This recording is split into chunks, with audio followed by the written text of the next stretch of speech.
It's Spoilerin time, where we give you the full experience of a show in 4 episodes. First, best, worst, last. Or maybe first, upper, lower, last. We are doing Cheers. Last episode, we talked about Cheers episode 1, the first episode. Give me a ring sometime. This week, we are talking about Dinner at 8ish, season 5, episode 20. The best episode, although I believe the last episode technically is rated the best. This is the next best after that. I'm Tom Merritt. He's Brian Brushwood. Yeah, dude. We have to break our own rules because it turns out that the last episode is the highest rated one. So we're next best. Yes, the laws of succession for our Constitution kick in, and the next best episode takes the best slot. Tom, not only... I am so thankful that we're watching the second best episode, because is it just me, or is this the most un-Cheers-like episode of Cheers I've ever seen? It really is. I mean, most of it is not taking place in the bar. There's a B plot in the bar, and we start in the bar. So there's the beginning in the bar where they set up the dinner, and then there's the B plot of Carla getting Cliff to watch her kids. But the majority of the action is taking place in Frasier's apartment, with Lilith, because they've just moved in together. Well, number one, I did not realize how much Lilith resembles Julia Louis-Dreyfus from really? Of Interesting. Seinfeld fame. Yeah. Also, big changes since episode 1. Like, we've jumped 5 seasons ahead. So Coach is gone, sadly. The actor died and was replaced by Woody Harrelson. So we get the beginning of Woody Harrelson's career. Cliff is now a regular. I don't know if you noticed that in the credits. They actually mentioned him by name. Yeah. Episode 1, he's just a bit player, but he's a regular now. Frasier has arrived, of course, because he's the main part of the plot, but Frasier came along in later seasons. And one of the running gags of Cheers was, in the early years, will they, won't they, Sam and Diane. For this episode, Sam and Diane are together. Like, this is a couple. This is a double date at a dinner. Which is the only way that it makes it work, because it is straight up a French farce. It is straight up an English farce. It is straight up an episode of Toast of London. It is straight like right down to the fact that they have the three-walled structure of a play set, and there's only one door, and that door serves as the place that the person who's currently mad goes, so that other people can talk about them. And the beauty of that is that Sam is in true to his character, unfazed by it all. Yes. Like, just wants to know, can I start eating? Is it okay? Or are we going to keep going? And he gets the button of like, oh, thank goodness, I need to actually use this room for what it's for and go to the bathroom. So everybody goes through the door at the end. He definitely, Sam is a perpetual popcorn eating gif the entire time. And he is so unbothered by everything. It's amazing. Meanwhile, the bulk of the plot and why people should watch it is Lilith and Frasier moving in together and getting ready to get married is a cautionary tale of why 2 Vulcans should never move in together. It's, I mean, everything they're doing makes sense from their perspective. Yes. It's like watching a Lower Decks episode where 2 Vulcans are arguing. One of the things that I loved about this episode too is it could have been very shallow.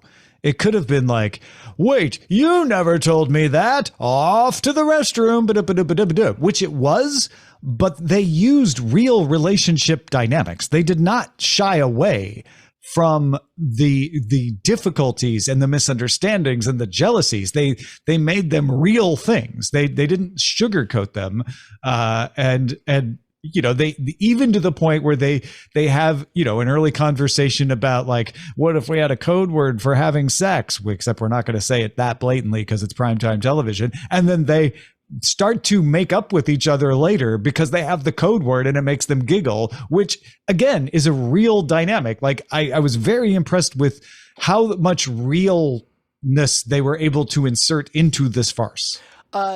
On top of that, like the timing was very good. It was very lyrical. Yeah. Like comedy comes in waves, right? Where it's like the whole reason that my family is still playing the crooner game is because we wait until somebody's just about to forget about the game, and then the game comes back. That kind of thing. They do the exact same thing with the word dip in this. I don't know. I rather adored the fact that there were no real fangs at any point in this episode. There were 4 safe characters, and I think we get a 5th at the very end. And we have a silly B-side plot that really doesn't go anywhere with Cliff feeling like the beta it's a one-note joke of the bar, right? It doesn't get more time than it deserves because it doesn't deserve a lot of time, which is fine. Correct. However, the back and forth, the negotiations between Lilith and the advanced level discussions of like, well, you're only saying that as a deflection on the thing. Yeah. Like, I wonder if America didn't become socially more healthy as a result of because episode. Millions of people watch this episode. Yeah, right. I'm not even trying to overplay this. There's a psychology. I wonder how many psychology courses use this episode or did anyway to illustrate points in relationship dynamics. Because granted, this isn't realistic. I'm not trying to say, but the elements and the disputes and the kinds of arguments, I'm like, yeah, those are all real things. It was good. It definitely is a farce. It definitely is a one-act play. And as a matter of fact, if you happen to have a child who's in high school who has to do a one-act play, just steal this. Just do this Cheers episode. When I was in high school, we did The Imaginary Invalid, which was a French farce. This is better than that. Yeah, it's better than Tartuffe or something. Yes. I also appreciate very small touches, without which this episode would have been just as good as it is. But I appreciate these as garnishes. I wondered, like, well, it's been a long time before she's checked on the dinner in the kitchen. I bet it's burnt by now if it was real, but that's okay. We're just going to not pay attention to reality. And then they addressed it. They're like, oh, we didn't know she had someone helping her in the dish. That's why she wasn't going to the kitchen, because she didn't need to. And then that was a useful element of the plot because it's somebody who knew Sam, and that brings up the jealousy with Diane. Then there was like the dinner bell was also explained by that, because I heard the dinner bell first, and I was before we had met the person, and I was like, well, that sounds like someone ringing a bell. That doesn't sound like an alarm, like an alarm going off. But okay, I guess they just did that. Same explanation. It's like, oh no, there's an actual person over there. So I like both of those. Yeah. I wonder. Maybe I'll look up who wrote this and try to find out like where it was living as a story before it ended up as Cheers, because I suspect like it's so tight and so good that it makes me wonder if it already existed outside of the Cheers-averse. If it was adapted somehow. And then somebody was like, I got this thing laying around. Let's go for it. Let me work it into a Cheers episode. I think a couple other things that were dated that stuck out to me. The blood, they had to go get a blood test. Which used to be a thing before you got married in a lot of places. I didn't even know what that was. Was the blood test like to make sure you weren't related or something? No, it was to see if you had incompatible platelets. Oh, got it. Before there were decent treatments, which there are now, if you had incompatible blood types, it could cause complications in the pregnancy and in the birth. Now they basically, say like, oh yeah, we can resolve that. So you don't need to get it. But back then you had to get the blood test to get the license to get married in a lot of places, because they wanted you to know like, hey, if you marry this person, the kids are always going to be a problem. because you've got incompatible blood types. At least I don't even know how real any of that was, but that's the way it was explained to me as a kid.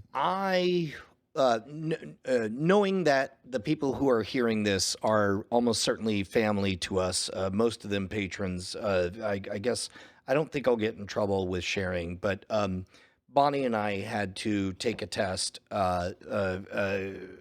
to make sure that we didn't have a certain genetic marker that is double recessive. That's the more modern version, I guess, that now that we have genetics, right? Yeah, and because Bonnie did have to go through the experience of, before anyone was thinking of this stuff,